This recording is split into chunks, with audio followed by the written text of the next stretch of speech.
Hello guys, সবাইকে আসসালামু আলাইকুম। আমি রাজশাহী থেকে এলমিনি স্মৃতি। আজকে সন্ধ্যায় আমি চলে গেছিলাম আমাদের রাজশাহী টার্মিনালে। আর টার্মিনালের পাশেই যেই শিরোইল কাঁচা বাজার, তার পাশেই হচ্ছে এই পুরীর দোকানটা অবস্থিত। সো গাইজ, আপনারা যারা এইখানকার পুরিটা খাইয়াছেন তাদেরকে তো মানে নতুন করে কিছু বলার নাই। আর যারা যারা খান নাই তাদের উদ্দেশ্য করিয়া বলিতেছি, আমাদের রাজশাহীর এই টার্মিনালের এখানকার পুরিগুলো যে কি অসম্ভব মজা। যে একবার খাইছেন শুধুমাত্র সে ব্যক্তিই জানেন যে আসলে এই পুরিগুলো কত মজা। আর এইখানকার পুরিগুলো আগে দাম ছিল 5 টাকা, যেহেতু দ্রব্যমূল্য ঊর্ধ্বগতি হইয়া গিয়াছে, তো এখন দাম হইয়া গিয়েছে 6 টাকা, মানে 1 টাকা বাড়িয়ে দিয়েছে।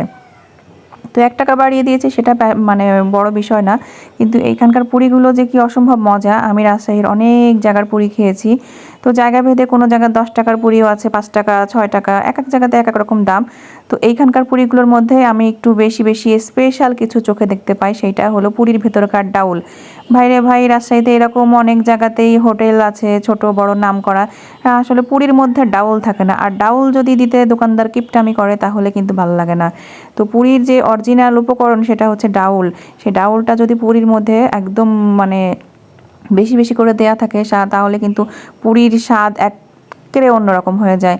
সো আপনারা কিন্তু এইখানে অবশ্যই একবার হলে ট্রাই করবেন। এইখানকার পুরিটা একদম শিরোল কাঁচা বাজারের পাশেই অবস্থিত।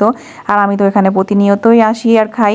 সো আমি আজকে হচ্ছে পার্সেল করে নিয়ে যাব, একটু ওয়েট করছিলাম, তাদের পুরি শেষ হয়ে গেছিলো অলমোস্ট। আশেপাশে মেলা কয়েকটা কাস্টমারই পুরীর জন্য অপেক্ষা করিতেছিল, তো আমিও অপেক্ষা করিতেছিলাম এবং গরম গরম ভাজিয়া 6-7খানা পুরি নিয়ে নিলাম, তার সাথে কয়েকটা শসা দিয়ে দিল ভাই। তো ভাই রে ভাই, বিশ্বাস করেন সত্যি সত্যি এই জায়গার পুরি কিন্তু খুবই মজা। আর তাদের পুরিতে বিশেষ একটা মানে গুরুত্বপূর্ণ একটা উপাদান হচ্ছে মসুরির ডাল। সেই মসুরির ডালটা এত পরিমাণ দেয়া থাকে যে পুরি একটা কামড় দিলেই জাস্ট ওয়াও আর ওয়াও।